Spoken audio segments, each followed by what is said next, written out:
अस्सलाम वालेकुम। Tractor top gear YouTube channel खुशामदीद दोस्तों। इट्टां बनाने वाली मशीन है। अज तुहानूं इहदी परफॉर्मेंस चेक करवाने, इहदी कीमत भी दसांगे ते घंटे दे विच किन्नियां क इट्टां बना लैंदी है उस दे बारे भी दसांगे।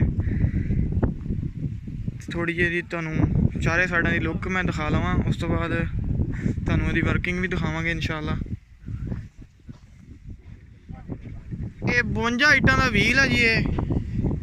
ये जिहड़ा सच्चा बनया होया इहदे विच 52 इट्टां है जी डबल। उस तो बाद हर इट नूं गारा विच जाण तो पहलां डीजल वजदा वा ताकि निकलने विच आसानी होवे। ये स्प्रिंग लगे हुए, जिस टाइम इत्थे जांदा वा इहनूं दबा दिंदा, इस तरह इट्टां बाहर निकल आंदियां वा। ये वरम लगे हुए आ थल्ले, लोडर नाल गारा उत्ते सटदे इत्थे, बाकी मशीन वर्किंग वास्ते तैयार हो जाती है। ये शाहजोर डाले का डीजल पंप लगा होया इनू, वो इट्टां दे उत्ते सच्चियां ते डीजल मारन वास्ते। ये देखो चैन पाई हुई इनू चलाने वास्ते। तो बाकी ये जिस टाइम मशीन चलती है ट्रैक्टर की सिर्फ PTO शाफट ही चलती है, ट्रैक्टर न्यूट्रल होंदा है, खुद मशीन खुद ब खुद ही अगे लैके जाती है अपने आप नूं। कुछ इट्टां बनाइया हुई इन्होंने हुणे बनाइया, बाकी इंशाल्लाह वर्किंग भी तुहानूं चेक करवा दिंदे आ।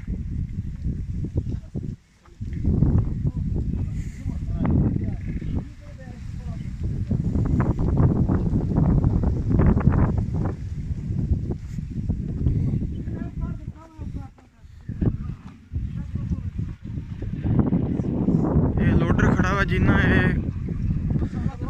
गारा विच पांदे आ इहदे।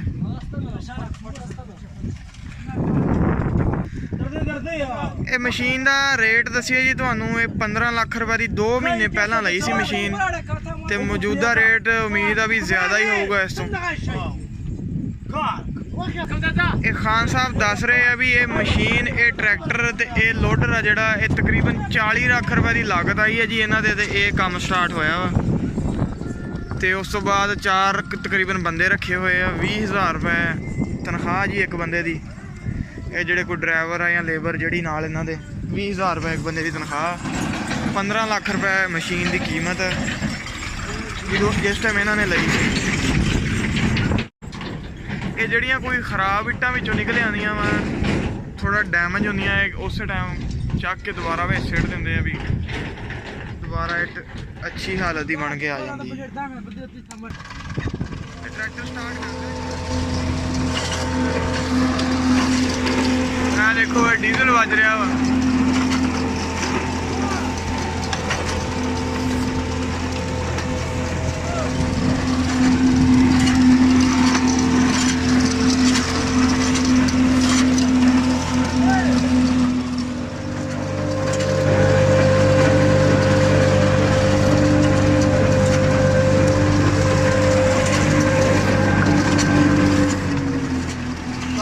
अगे एंगल लगी हुई है, कोई रोड़ा वगैरह आंदा तो साफ करी जाती है, इट्टां थले इस तरह डिगी जांदियां वा।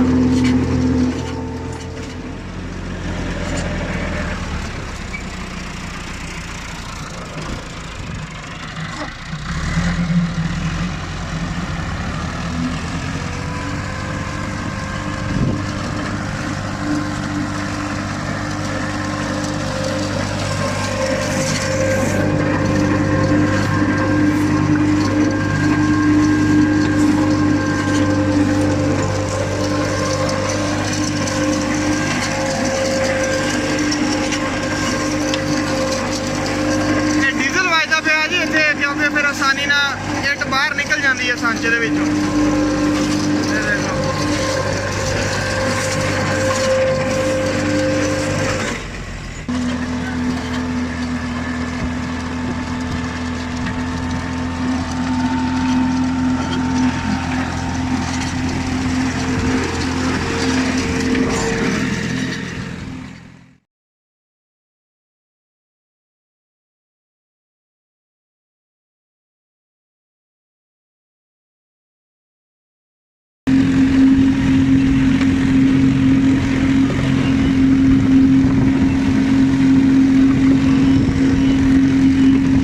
लगा हुआ है देखो।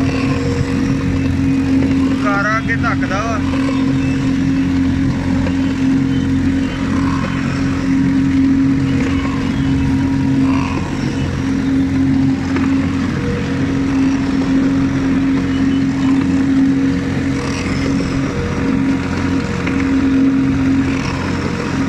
ਇਸ ਜਗ੍ਹਾ ਤੇ 3 ਵਰਮ ਲੱਗੇ ਹੋਏ ਜੀ, 2 ਉੱਪਰ ਤੇ ਇੱਕ ਨੀਚੇ। ਨੀਚੇ ਵਾਲਾ ਇੱਟਾਂ ਗਾਰਾ ਜਿਹੜਾ ਇੱਟਾਂ ਵਾਲੇ ਸੱਚੇ ਦੇ ਵਿੱਚ ਧੱਕਦਾ ਵਾ।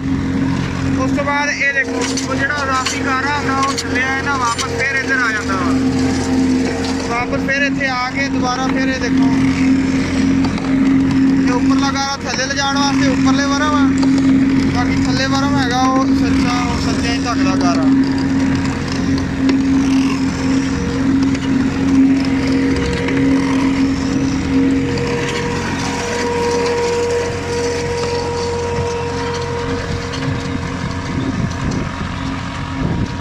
ਗਾਰਾ ਹੁਣ ਤੁਸੀਂ ਦੇਖਿਆ ਤਕਰੀਬਨ ਖਤਮ ਹੋਣ ਵਾਲਾ ਸੀਗਾ।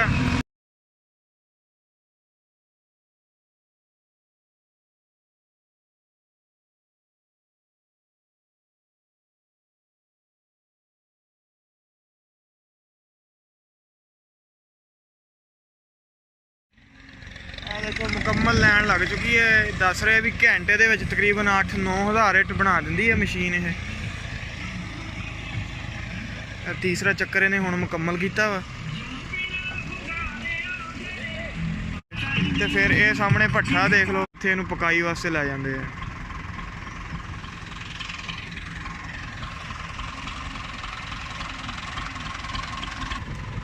ਇਹ ਦੇਖੋ ਜੀ, ਆ ਬਲੇਡ ਲੱਗਾ ਹੋਇਆ ਸਾਹਮਣੇ, ਇੱਟਾਂ ਦਾ ਜਿਸ ਟਾਈਮ ਸੱਚਾ ਭਰ ਜਾਂਦਾ ਵਾ ਇਹ ਕਟਾਈ ਕਰ ਦਿੰਦਾ ਵਾ। ਇਹ ਦੇਖੋ,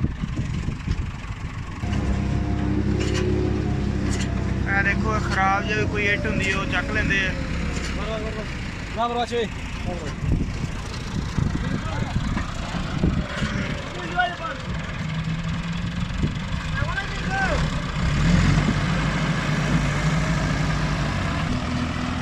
ਇਹ ਦੱਸ ਰਿਹਾ ਜੀ, ਅਗਰ ਕੋਈ ਡੀਜ਼ਲ ਐਵਰੇਜ ਕੱਢੀ ਹੈ ਨਾ ਇਸ ਟਰੈਕਟਰ ਦੀ, ਜਿਹੜਾ ਮਸ਼ੀਨ ਚਲਾ ਰਿਹਾ, ਅਗਰ 50,000 ਇੱਟ ਕੱਢਣ ਤੇ ਤਕਰੀਬਨ 4,000-4,500 ਰੁਪਏ ਦਾ ਇਹ ਡੀਜ਼ਲ ਖਾ ਜਾਂਦਾ ਟਰੈਕਟਰ।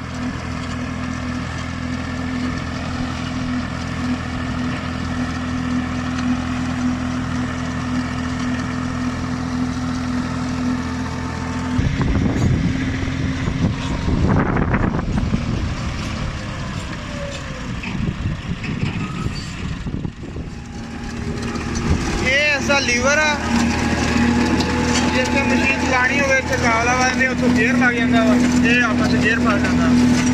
ਵੈਸੇ ਅੱਗੇ ਪਿੱਛੇ ਲਿਜਾਣੀ ਹੋਵੇ ਤੇ ਇਹ ਕੱਢ ਦਿੰਦੇ ਇੱਥੋਂ ਗੇਅਰ ਦਾ।